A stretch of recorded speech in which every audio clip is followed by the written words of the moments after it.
It's good? Yeah. Huh? Yeah. Yeah, that's good. That's Okay. perfect. Yeah. Yeah, so Don't mess take up out anything now, the We're spot good? behind me. Jaden? Okay. If I step closer and then you crop it a little bit more, so take out the bench behind me. Okay. Yeah. Yeah. Pull it back just a little bit. Yes, that's perfect. That's perfect. Okay. No. Awesome. Okay, I won't move.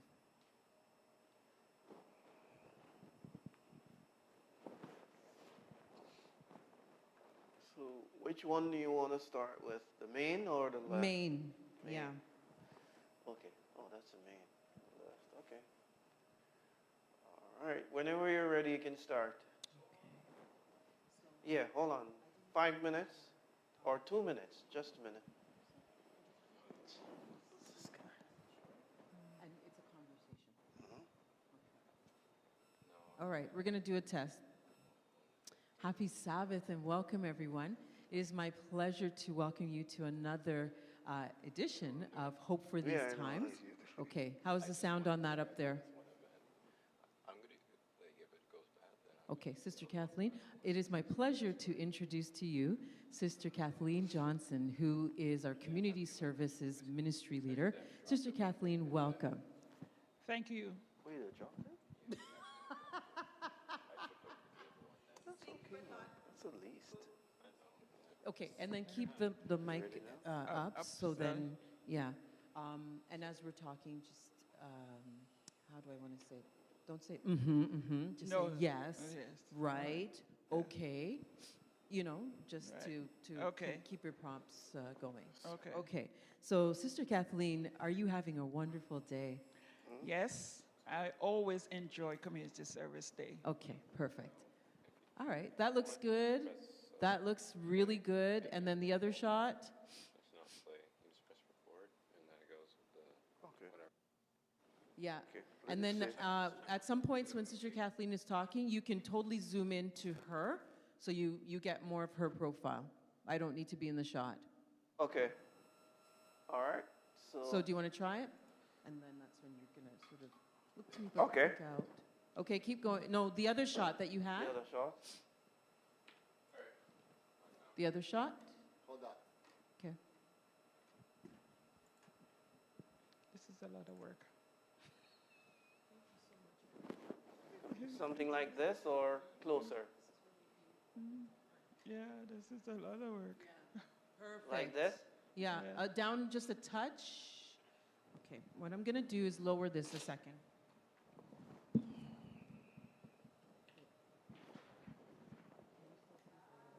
Yeah. Yes. Yeah. No, I'm not supposed to say. I don't know, like some allergy or something. Right. You know, Something. all right. So we're going to start. We're going to finish by 2:30 maximum, Okay. maybe before. All right. Switch to her then. Yeah, that's perfect. Perfect. Yeah. Yes. And smile. Isn't it wonderful? It is. And put your mic up so we can hear you. Yeah, perfect. All right. Ready? Yes. Good afternoon. No, it's Sabbath morning. It's Sabbath Okay, morning. I'm going to start again. Dun, dun, dun, dun, dun, dun. Yeah, it's continuous recording. Okay. So.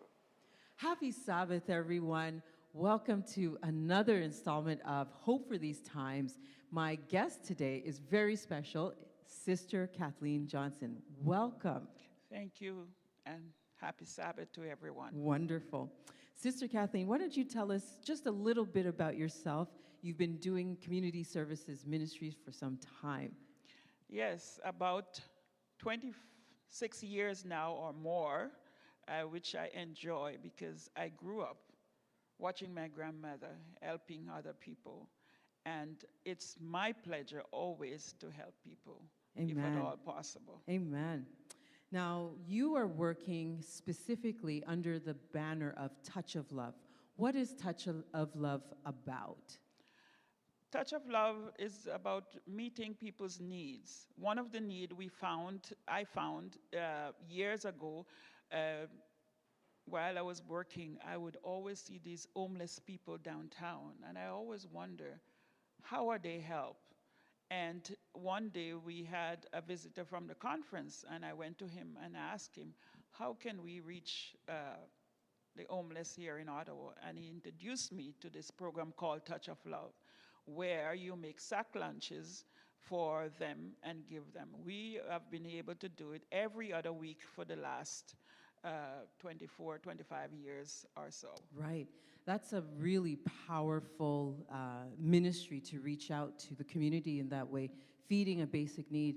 Are you partnering, or do you partner with other churches? And if so, who are you working with to do this ministry? Not other churches, but in the beginning, before COVID, we were able to partner with bakeries and some supermarkets where we got some supplies and we purchased the rest. And our church family, without our church family, we would have been able to carry this product.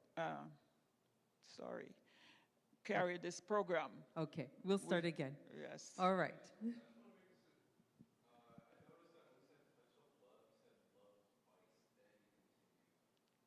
are you speaking to? Me? Don't say you. Sorry, my bad. Who are you speaking to, Jaden? Okay, thank you. And I said it twice. Yeah, you said it. All right, okay. So I'm going to fix that. Thank you, Jaden. Jaden knows that we love each other, but we're going to fight to the finish line. Okay. Honestly. All right, so we're going to do the second question. Touch of Love has reached so many communities. Why don't you tell us a little bit about some of the communities that you have interacted with and some of the real tangible results that you have seen? Away from going downtown and delivering the sack lunches, we have been reaching out in the Mitchell Heights and Ritchie community, where we, instead of sack lunches, we provide them groceries for a few days for a week, or depends on the size of the family. We help families out, especially since this COVID came into play. Many more families have been in need, and that's where we reach, because we had to find different ways of doing Touch of Love. So instead of making sack lunches, we were making grocery bags, food hampers for families. Right. And I imagine that during COVID, you mentioned that you expanded the reach of the ministry. So maybe you started with 10 families. How much more are you serving? How many more families? Each time we do a program, it's not always just the program itself. It's a specific needs that calls come in, that this family or refugee families that are in need, we find out, we first call them and ask them, what is your need? We don't just assume that people need food. Right. Sometimes it's clothes, sometimes it's household items. Right. So that's where how we deal with the situation. I see. And I mean, with a mandate of reaching the community, it sounds like you would need a lot of help.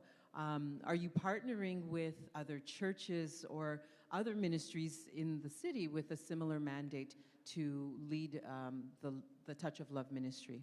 COVID had put a damper on how we do business as usual. We haven't been able to partner with people as much, so the conference gave a mandate that we have to find ways to reach people. So we use phones to call people.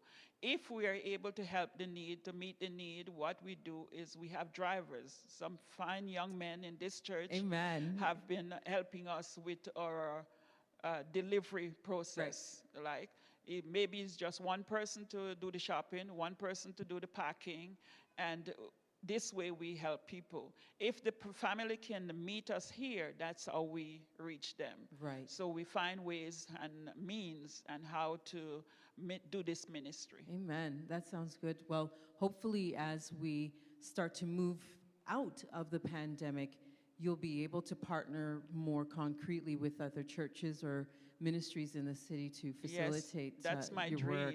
Yeah, that's really awesome. I want you to maybe highlight for us one or maybe two moments while doing this ministry that really stand out for you, a family that you've reached or touched, or a connection that you've made through Touch of Love? I remember one year when we were doing Big Give. Big Give is another, I wouldn't call it a program, it's a way to reach people. So different churches join together and we meet at a specific place where we help families. We have things, we carry them there, and they come and they choose what they are in need of. I remember I was talking to this young man, and he was kind of upset, not wanting to ask too many questions. You know, I said, you know, what's going on with you? And he said he just lost his son by being gunned down. Right. And we talked for a little while, and then I prayed for him at that time, because that's the only help I could have given him at the time. Right. And it's like a light was turned on after we finished praying, you know. So there are many ways that we as a church can help people, and real church starts outside of the church building.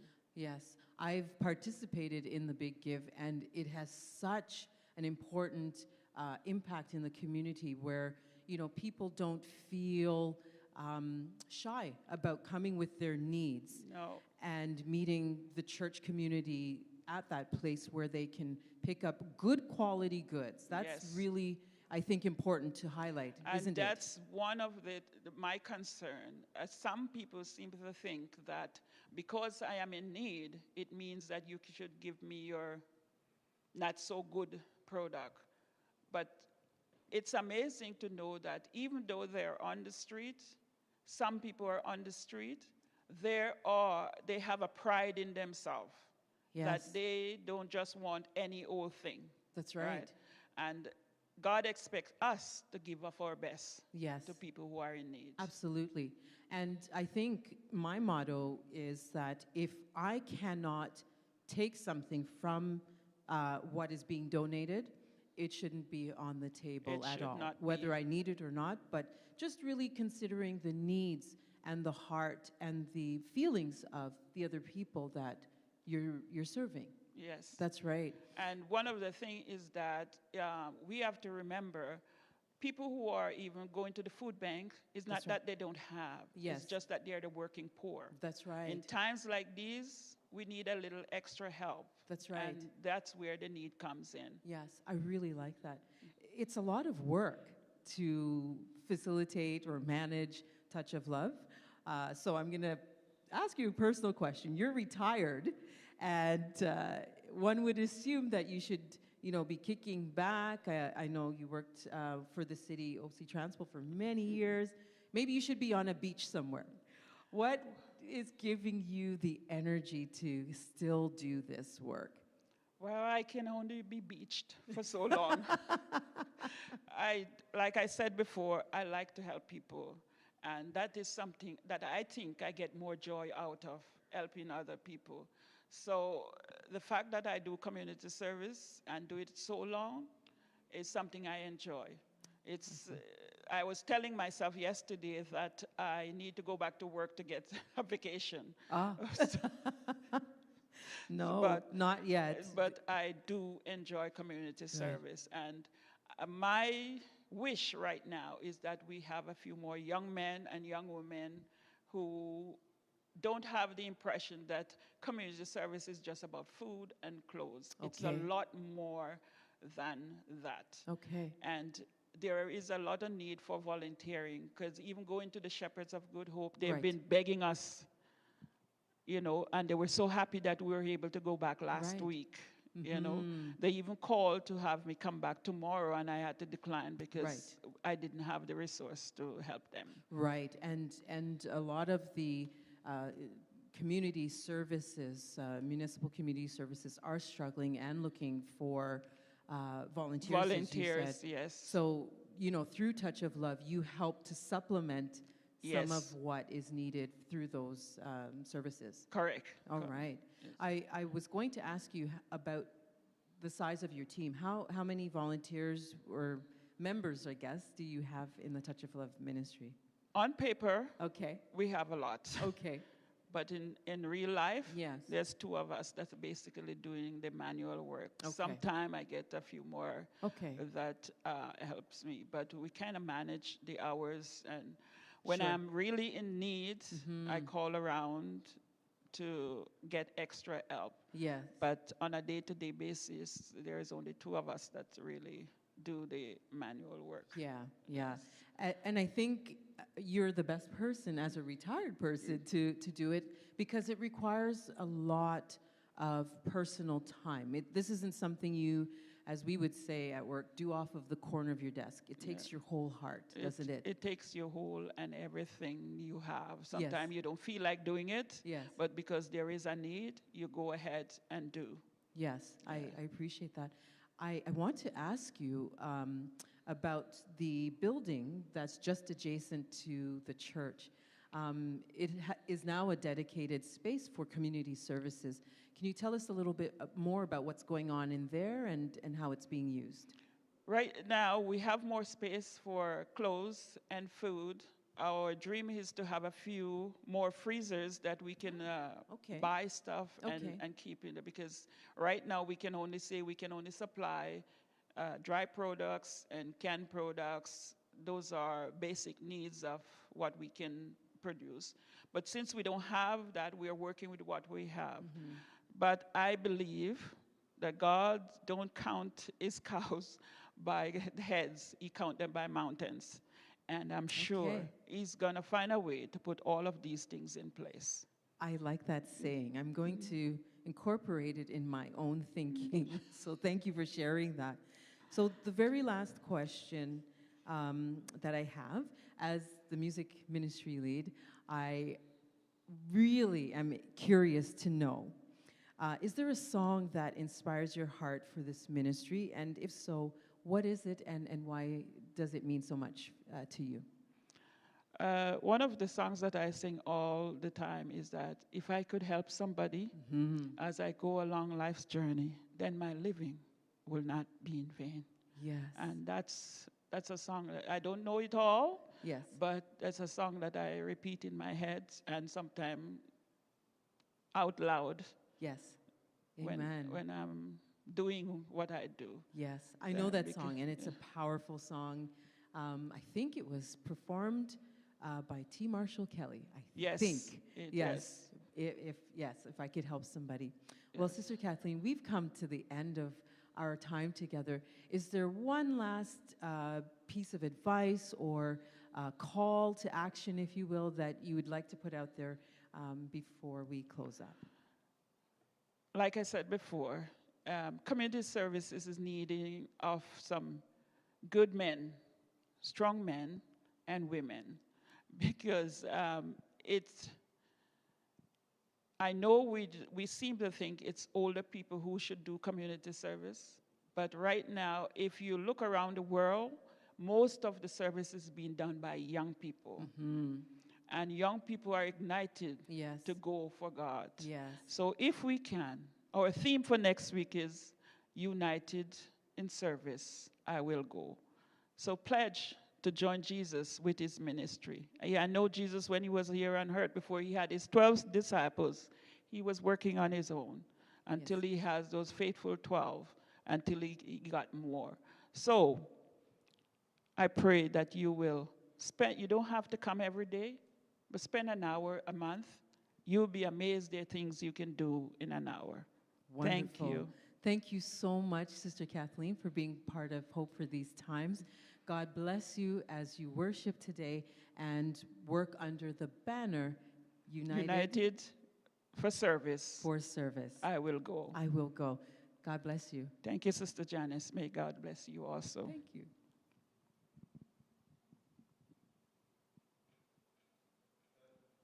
Okay, that's it. So now we're going to have to